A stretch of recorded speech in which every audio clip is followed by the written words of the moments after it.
all about John's life. Let's talk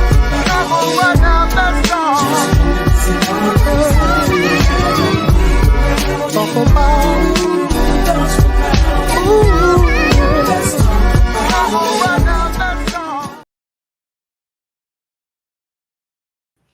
Hello and welcome to Let's Sip and Talk with Freema on this great Wednesday. I hope everyone is having a great day, a productive work week. And as I always say on Let's Sip and Talk with Freema, remember to be kind because you never know what the next person is going through. So today we have on a special guest, we have Bubba Johnson here. He is a candidate for sheriff for Orangeburg County. Welcome. Thank you so much for coming. Thank you for having me. Okay, and for the ones, and I'm pretty sure everyone do know a lot about you, Bubba, but can you give ones that may not know too much a little feedback of who you are, a little background? Understood. This is good. Mm-hmm. For starters, I'm from Orangeburg, born and raised. Went to Orangeburg School District, Orangeburg School District 5, actually, when, that's way some moons ago. Went to Whitaker Elementary, Howard Middle, OW, Orangeburg. So you're Bruin. Graduate of Claflin University, and I have a master's in criminal justice from Columbia College in Columbia, South Carolina. Okay. Business owner, Valley Coach and Logistics Commercial Driver Training School in Orangeburg and Somerville, and owner of Grassmasters of South Carolina, which is based in Somerville as well. Oh, so your plate is full. There's room. I have two. There's still room. Yeah, there's still room. Yeah. Well, that's good to know. So let's dive right in. Okay. First and foremost, is Valley Coach. Valley Coach. Valley Coach. My niece actually graduated last year. Yeah, she said you were awesome. So cool. Thank you for that. Yes, ma'am. I might get my CDL soon. I can't even picture myself doing that. We like to thank her because relationships both ways. So yeah, it's not absolutely. Business, customer to business owner and vice versa. So we always want to make sure we promote that good stuff in business. Absolutely. Melvin said, "From you're beautiful. Hello to our future sheriff." Thank you, Melvin. And he said hello. Appreciate it, Mr. Melvin. Thank you, sir. Hey, please forgive me. Like I said about the technology piece, I'm kind of little. Okay. Oh, you wanted to share it? Yes. That's my niece. She said, "Valley Coach." So I appreciate it. So we're gonna give time for do I say Bubba or Mr. Johnson? Bubba's fine. For Bubba to share it on his platforms, and then we'll get this conversational piece rolling. I'm excited, I must say. It's always good to be excited. It is. It's good. It's good to be in a good mood. Oh, always. Always put on a happy face. Always. Always. Hey, Nikki Nicole. Thank you guys for tuning in. We appreciate you. Oh, country. Oh. That was a humbling moment. Hilarious. Yes. All right, so you ready? I think so. Like I said, being technology, I think I got it. Hopefully you got it. Hope so. If not, y'all got to share it, so make sure it gets shared. So, and also, if you guys have some questions, make sure you put it down there so we can get these questions answered. The first question, of course, we know that you are a candidate to run for sheriff. Yes, and we were speaking a little earlier. You said this is your fourth time running. Correct? Fourth time running. So what do you feel would be different this time around? What has changed? First and foremost, when was the first year that you ran? The first time I ran was in 2012. I was one candidate on the ballot. I don't know if you guys remember, but we had a statewide election fiasco that got 200 candidates kicked off the ballot statewide. And I was the only candidate from Orangeburg County that was caught in that process. I think it was a disservice, but however, we're in 2024. We're going to fast forward. Roll forward. Absolutely. But yes, ma'am. So subsequently, 2016 and 2020, during COVID, at the height of COVID. Okay. Yes. So what do you think? Hello, Abel. Thank you so much for tuning in. Abel's in Africa. All in Africa tuning in. We appreciate you. Tell him I'm coming. All right. He said he's coming. Ann Shula Medell, that's my peak. So be nice. That's Ann. I would be nice, Ann. So how what do you feel is different this time around for you compared to the other years that you ran? If I can have a transparent moment. Of course. Honestly, I wasn't running. I had no desire. Really? I had no desire. So what prompted you to run? I can tell you this. I was actually standing on an RV lot down in Lansing, South Carolina. I'm about to pull the trigger on the RV. and the Holy Spirit caught me. Mm-hmm. And it said, you're going home. You're going home to run for office again. Wow. No desire. Didn't point my way to it. And I asked, and God did not leave me standing. He didn't leave me guessing. He told me exactly why. He said, the community is in trouble. You're going home to run for office. And like I say, as I always say, behind the scenes, I was kicking and screaming, but when the door comes open, all your teeth are showing. Right.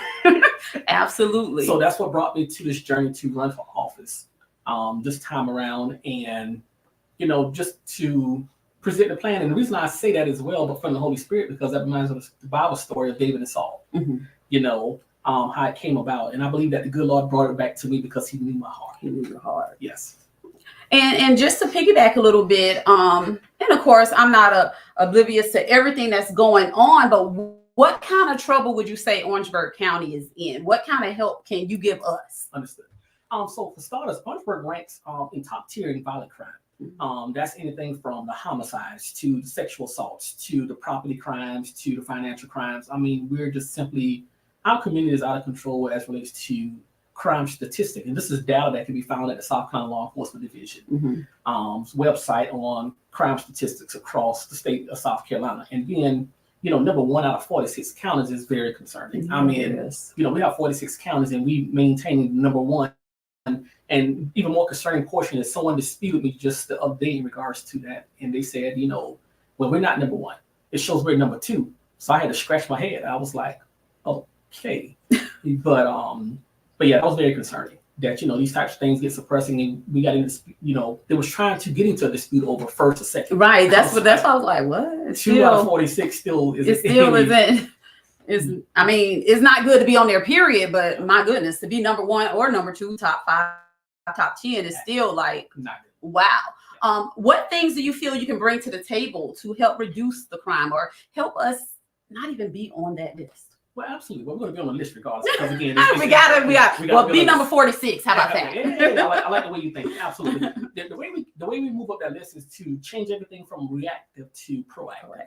Because right now we have everything proactive. You call the sheriff's office or dial 911. You get a deputy sheriff. They come out and do incident report, and they give you a case number and leave. Follow through, follow up. There's absolutely none. That's the number 1 complaint out here in the community. I love that follow up. If the deputy sheriff even shows up in the first place, because we have a lot of calls out here that's simply 100%. Not even being answered. So jumping right into my campaign platform, we focus 100% on recidivism. Recidivism, for those who don't know, is actually when a person, pretty much commit a crime over or commit crimes over and over and over. So they're offending over and over and over again. So that's the biggest thing. So the goal is to get ahead of that, that nonviolent component, because we understand, like anything else, they may start off with petty crimes, but then they will graduate to felony-based crimes or large-scale felony crimes from a misdemeanor. Right. But if we can control that component or assist, even cut that in half, divert these folks, to positions where, we can not only study the trends, but also deploy resources to help these individuals, because we know economically sometimes, folks are off and they do things for various reasons. Right. If it's because you don't have a job, let's get you a job. If you like job training, let's get you a job. And I go get you training, I'm sorry. So in our program at the Commercial Job Training School, for example, and I'm hanging right here for a second, we train those folks. We've seen folks who are products of the recidivism process, convicted felons that cried. In my truck on examination day and completion, that's, hey man, I got a new lease on life. So it's like, man, that just warms my heart, knowing that we already deploying these resources, and I have identified a model that actually works. That works. So in that part of the piece, I mean, it's just good. And that's one thing I get on our local leaders, our county council, our city council about. Everybody wants to put money in the infrastructure, but yet you want to talk about these folks don't have necessary skills to maintain certain adequate jobs to get them paid $25, $26, $30, $35 an hour. They like to talk about that, but I say you spending all the revenue on infrastructure, but yet you're not investing in the people. Absolutely. I love that. The second thing is our social determinants of health. There's 5 categories. We touch 3 out of the 5 categories in the law enforcement community. That is unheard of. That's been an untapped situation galore, because everybody talks about mental health. That's a go-to conversation. Right. And everybody knows mental health has so many different dynamics and conversations, but however, it's all addressed in the social determinants of health. And last but not least, diversity, equity, and inclusion. Some people misunderstand what that means. They say, oh, no more DEI. Of course, I get multiple sides of the conversation. Okay, DEI is cool. No more DEI. Equity is, for the simple fact of anything, we want to police this county equally. We don't, nothing against anybody on the hilltop, nothing against the folks down in the bottoms. We can have this conversation straight up. Somebody from the bottoms called, we need to get there just as quick as yesterday as we running up to the hilltop. Absolutely. And provide the absolute best services to them folks in this county as a whole. That's the beautiful part about it. Absolutely. Said some good stuff there. Arthur Tyler said, I would like to know his opinion on the current sheriff and how he is doing and what he would change. Gotcha. Maybe I misunderstood that question. I guess, let's just say, what would you change opposed to what the current sheriff is doing? Gotcha. What type of changes would you make? Appreciate your question, Mr. Tyler. Well, one thing I would change is I would produce an actual crime plan. For the last 14 years, Orangeburg County ran loose. It ran amok. No crime plan, no national accreditation, the absence of policies and procedures. Just the other day, I shared some information that was just released to me last minute about the number of lawsuits and things like such that was actually Orangeburg County Sheriff's Office and Orangeburg County itself settled on. That doesn't include anything in present day, but it includes almost 20 hits for false arrests, sexual assault with a deputy on duty, civil rights violations. It's just a whole gauntlet of things. So for starters, I will make sure our agency is nationally accredited, state and nationally accredited. For the simple fact of anything, it allows us to develop those policies and procedures, which gives us a plan of operating from. So therefore, all services are equal, whether it be in myself as the sheriff or the newest deputy who's just starting tomorrow. So everything should be uniform across the board versus, because you can get a deputy who's out in Utah Springs on the other side of Utahville and then get somebody who's out west in the Sawyerdale community and they having two different conversations versus everybody's being on the same sheet of music. I love that. Officer presence. Currently, we only have 6 deputy sheriffs on the road, 6 per shift. That's 100% reactive. That's very concerning. It has been, and it will be. But the purpose of that, my plan actually calls for us to over double those numbers to 14. So we're going to go from 6 deputies to 14 deputies on the patrol. And the beautiful part about that is that does not increase your tax. That does not increase your tax your tax liability in the county as well. It does not raise your taxes, to make a long story short. And that's the beautiful part about it, because we're already allocated properly. They're just being misallocated. Yep. And I hope I was able to answer your question. Melvin said, when is the election for sheriff? Isn't that the 11th, or when is that? Yes, the general election for, not general election, correct my language. The primary in the state of South Carolina is actually on June 11th, which is Tuesday coming. We done passed Tuesday. Today is Wednesday, I believe. So Tuesday coming is going to be our actual election day for the statewide primary, June 11th from 7 a.m. to 7 p.m. at your local polling place. Now, however, we are still in the midst of early voting. You can go vote early if you're in Orangeburg County. Of course, I want to speak from Orangeburg County only. Until Friday, these polling locations open up from 8:30 a.m. to 5 p.m. That location is the Old County Library on Lewis Street in Greater Orangeburg. If you're out in Vance to the eastern side of the county, you can go to the Vance Senior Center located on Highway number 6, and as well as the Challenge Center in North South Carolina, which is on Highway 321. Go up the north, get to the traffic light. If you're coming from Orangeburg and make a right, it's going to be there on your right-hand side. So those 3 locations. So you got North, Vance, South Carolina, and Greater Orangeburg at the Old County Library building on Lewis Street. Again, those hours are going to be from 8:30 a.m. to 5 p.m. And that's the last day. The early vote will be on this Friday, which should be the 27th, I believe. Okay. I mean, it should be the 7th, not the 27th. All right. Yep. The 7th is the end of early voting, and then June the 11th is for, what would you call that? General voting, or? No, that's going to be your primary. Primary. Yep. That's going to be your primary. You're going to have your general election will be in November. That's the big election. That's the big one. Gotcha. Absolutely. But one thing I would drop about the election dates as well is the fact that the primary will determine the next sheriff of Orangeburg County, because we don't actually have a Republican challenger.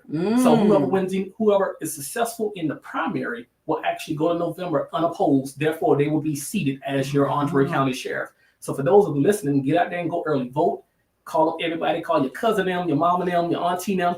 Whatever you do, don't let nobody else take no votes for your grandmom and all our elders and things like such. You grab them and you take them to the polls and make sure they're voting and know what they're voting for. Absolutely. Absolutely. The only way for it to be a change is to change, right? Does that make sense? Indeed. Melvin said, whose decision was it to let 18-year-old children carry a firearm? Shaking my head. Well, Mr. Melvin, this is a very hot topic discussion here, but honestly, it was the state legislature that came up with that law and they voted on it and it became law. However, one thing about laws and rules that change in this debate, this hot debatable subject, is rather than promote fear because of a law change, we need to educate everyone in regards to what that law looks like.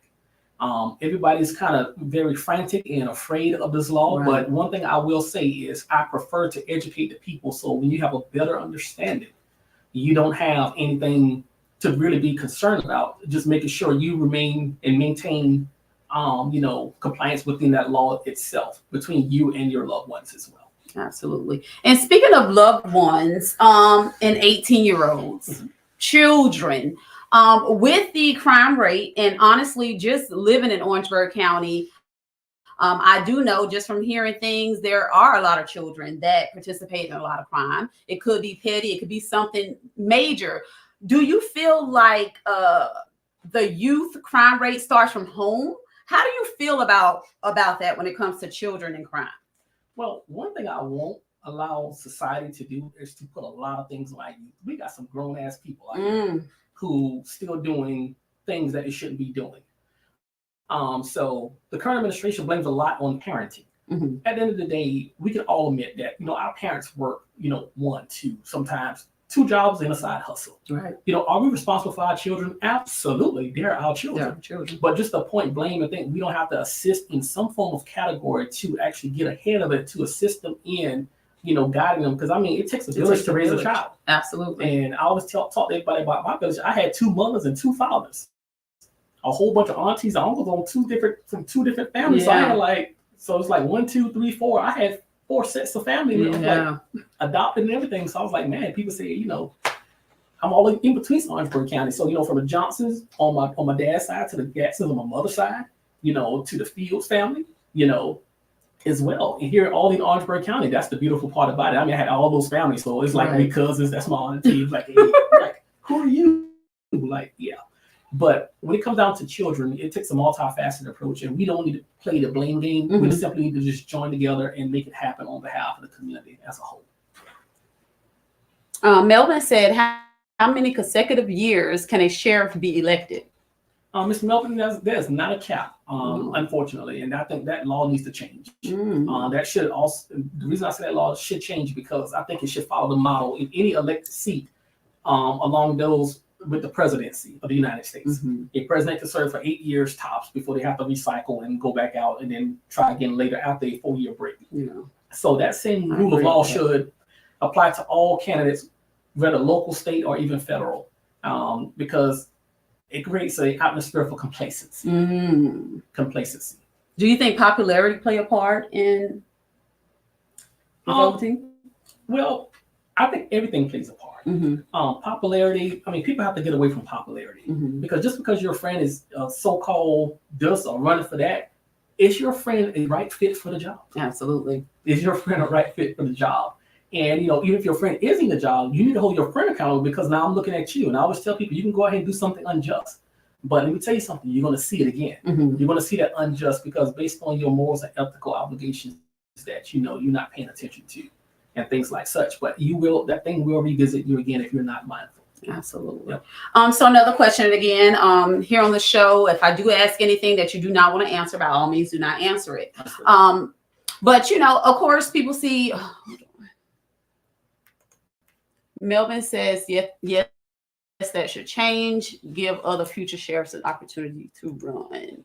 Absolutely. But a lot of people, let me see how I'm gonna put this. I want to be very is it tactful? I don't know the correct terminology. Shoot it straight. A lot of people are not very fond of Bubba. From what I learned recently, just learned this because of you coming on the show. Do you have any idea as to why, or why do you think you have that type of, I don't know, do I say reputation, or what do you think it could be? And I'm pretty sure it's not the first time you heard that. No, it's not. It's the first not. time. Okay. Phew. Okay. One thing I would tell you is that my name is good. Okay. My name is good. That's the first thing. The second thing is I just recently did a live video myself and I'm addressing confidence versus arrogance, because I think sometimes folks get that confused. But also in the aspect of addressing confidence versus arrogance, I like to add in to make sure that a person is doing a check within themselves to make sure it's not a sense of jealousy. Because I hear things and I do look into me, I check my heart as well to make sure I'm not violating folks and, things like such. Right. But my thing is I will say to people and anyone who may have heard those things that I'm here to dismiss any type of scenario, because I love on everybody and I love everybody. We know we live in a society where people take sides. Yeah. I don't take sides. And I always say this because when you take sides, that means someone doesn't get served because you're taking sides. You're taking a side. I'm going to take this side.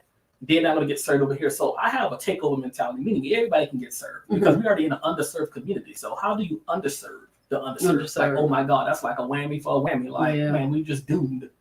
Yeah. So that should never be the case. So when it comes down to the,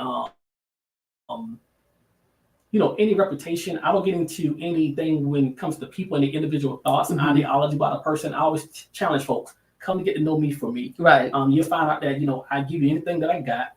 I'm going to support you. I'm going to support your kids. I'm going to support your church. I'm going to support everything that goes along the line. So that's the beautiful part about it. Let's see, I think we have some other questions. Arthur said, I agree that law should change because it seems the laws harm the law-abiding citizens because the criminals are not following the laws. If a family man who had a felony when he was young can't get a gun, but an 18-year-old child can have a gun in this climate. I'm not going to read that one. That's his opinion. I don't think I'm going to put that one on there. Yeah, I mean, they see it, but we're not. Hey, listen.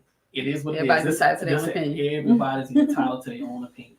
At the end of the day, speaking of opinions, that's like Donald Trump and doggone Joe Biden. So, I respect if I'm somebody's guy. I respect if I'm not your guy. Right. Somebody got to win. And, my three things I always tell people, how the old people used to say our elders, not old people, or our seasoned. Seasoned. Yeah, our seasoned citizens would say. They say, come win, lose, or draw. I'm like, no. What about win, or win? The beautiful part about this is I think that someone get a misunderstanding going back to that whole confidence and arrogance thing. I think folks just see on the surface level the plant. They don't see the seed, nor do they see the soil that's cultivated to make sure that seed goes and grows to what it is. And I'm far from finished. And I respect anybody's dislike of me, but I mean, why you don't like Bubba? Yeah. I mean, everybody likes Bubba when they got to come and get a donation for their child's school to pay for, trips and things like such. Everybody loves Bubba when their church need a donation. They put in new carpet in the church and things like such. But those are the conversations that I do things. I serve selfless always. And I always do it with a smile on my face. I don't ever say, come and beg me next week. Right. No. Some people out there carry themselves like that. And if you notice, I'm kind of hanging in that little part, that little portion for a moment. Because honestly, it's a way of life, unfortunately. Yeah. Everybody's entitled to feel how they feel. Absolutely. But don't just carry something when you don't know. Like sometimes when people say something about Bubba, I don't even know these individuals. Yeah. I go to one of my friends' restaurants. She said, man, Bubba, somebody was just mad that you was running for office. I was like, what? Man. I don't get it. Yeah. Man, that you was running for office. So. I don't get it. At the end of the day, I always tell folks, don't get so caught up in what somebody else said about a person. Get to know that person for yourself. Absolutely. And before you get into anything personal, maintain the professional aspect. Like study the crime statistics. You want to talk about Bubba, but what can you tell me about the crime statistics in this county? You walk out the front door of your house. You ain't got to like Bubba, but are you going to get bus across your head when you walk out your front door? Right. You got over 85% of elders in this community that are scared to walk through their mailbox in broad daylight. That's present day. Yeah, and that's sad. You got mayors being told off by deputy sheriffs throughout this county. Like, wait, what? These elected members who run these towns and things, and the list goes on. But you spend time to dislike an individual, but What are you doing to contribute? contribute. What have you done? Right. You know, what have you done? You know, you have to ask yourself, are you the wax or are you the brush? Which one are you? Are you the sail or are you the anchor? Ask yourself that question. I love it. I love it. So Tevin, I'm not ignoring your comment, but that's why we have to go out there and vote. You know, if we feel a certain way about current situations, we have to change it. And to change it, we have to go out there and do things that are different. So make sure you guys go out there, vote, share. And another thing too about the Jesus address, guess what? I'm gonna love him anyway. That's what God teaches. Well, he's somewhere around here. Yeah, of course. Yeah, it's fine. But either way, he can talk about the other side. Because let me tell you something, God teaches us to love everybody. Absolutely. It's democracy. He can support who he wishes to support. Absolutely. But you know, when you walk outside your door and get bush across your head, make sure you call that support who you support. Right. Because if you look at the dynamics today, those crime statistics didn't just show up last night when we went to bed. Yeah. And woke up this morning. They've been going on for a while. Absolutely. A long while. And the only thing they can say, well, Bubba's lying. No. I guess you said black and white. Yeah, I think you said SLED is lying. And we know that is a chief law enforcement agency in the state of South Carolina. So yes, ma'am. Beautiful. Okay. Well, do y'all have any more questions? I know he's a busy man, so I'm not gonna hold him too long. Is there anything you want to put out there in the universe that we did not go over? Anything? Absolutely. Like my shirt, as you can see, it says fish fries and lies. Okay. I want you guys to be mindful. My shirt says fish fries and lies. What does that mean? There's an old English proverb that speaks to, if you give a man a fish, he'll eat for a day. But if you teach a man how to fish, he will eat for a lifetime. I'm your candidate of choice that's going to teach you how to fish because I want you to be self-sufficient, not only just in our community, but in all things of life. So going back to that area of, people may not liking or disliking how they may feel, come see Bubba because at the end of the day, Bubba wants everybody to win. So when everybody can win, guess what? That's all we got. Right. I mean, that's going to make you a happier person. That's going to make your family happier. That's going to make your pocket happier. I'm a businessman. My money in my pocket. So you can feel how you feel. But I think you need to check your circle. Right. Check your friends. Check your family. Check your church. Check your pastor. Check everything around your surroundings because just the spirit of not liking somebody. Right. That's not the way to go. That's not the way to go. I mean, you have people who may not like you just because I know I do. And my friend told me, she said, Frima, what problem is it to you or what business is yours why they don't like you? Let them be. Yeah, so hey. I had a recent student in my program, in my truck driver training program, and he said, man, you know what? Just pray that God continues to bless them. Right. He said, we're not even going to get into that. Just pray that God continues to bless that individual. Yeah. Absolutely. Yeah, I love that. Seems like we have one more. He said, you got my vote, my boy. I appreciate it. Hey, I appreciate it, my man. Hey, like I said, it's democracy, man. I just showed up on the ballot. My mama said something, man. Honestly, my mama said, just give the people a choice. It don't matter if it's food, Kool-Aid, drinks, alcohol, non-alcoholic. Give the people a choice. Yeah, I said alcohol. We human. Yeah. And I got to laugh about that. We normally sip on this show, but I didn't do it today because, I probably could use a sip. See, that was judging the book by its cover. I'm like, you know what? We're not going to drink no wine today. I'm not going to get any. And see, I dropped the ball. See? But going back to those things Mama said, and, for those who are concerned about me and, personality, there's two things Mama taught me early on. My mother taught me early on. She said, the first lesson I want to teach you is you beholden no man. And I was like, you beholden no man? What does that mean? So pretty much I funded my entire campaign. Nobody's in my pocket. Oh, wow. And I'm not in nobody else's pocket. I funded my entire campaign. That says a lot. Absolutely. Because, if you really want some improvement, I've taken my money and invested back into the community on the betterment of all mankind in this county. And the second thing Mama always said as well, she said, there's no big you and little me. Yo. I love that.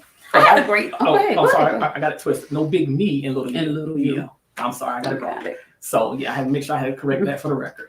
But yes, ma'am. I enjoyed this time with you. Yes, I really did. I appreciate you answering the questions for myself, for the viewers. You guys make sure y'all share the video. Make sure y'all go out there, tell people, vote. If we won't change, we're going to have to do things a little different.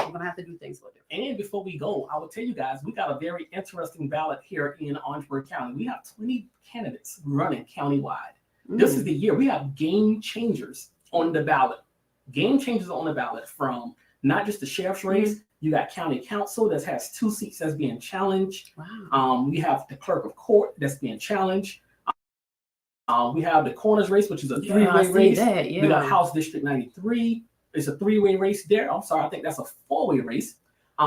We have House District 91 out of the western part of the county. Also, so we have a lot of races that's going on countywide. Like I said, it's 20 or 20-something candidates on this ballot. Wow. So a lot of change can be made. And listen, game changers are on the ballot. Guys, look back at we got to do the work. Yeah, we got to do the work. We got to do it. Get the work done. And that's one thing I always like to share because I'm excited. In all of my times running for office, this is the first time in the history that I've seen as a candidate that this many people are on the ballot. And it's not about me, guys. It's about you. Yeah, So go look at that ballot, study those candidates. I mean, and across the future board. generation. Absolutely. And I'm glad you said that. Oh, goodness. This thing is generational, y'all. It's not even about us. It's about our children who come behind them and their children. What are they inheriting? Yes. Ask yourself that question. So, tell your family, your friends, hey, let's go out and support Bubba. And feel free to stop by anytime, catch me anytime. I'm free. So. Sounds good. Sounds good. Well, you guys, again, thank you so much for tuning in. We appreciate you for taking the time out to come on here. I know you have a busy schedule, so we really, really appreciate it. And as we always say on Let's Sip and Talk with Freema, peace and love. I should have had this pulled up, but.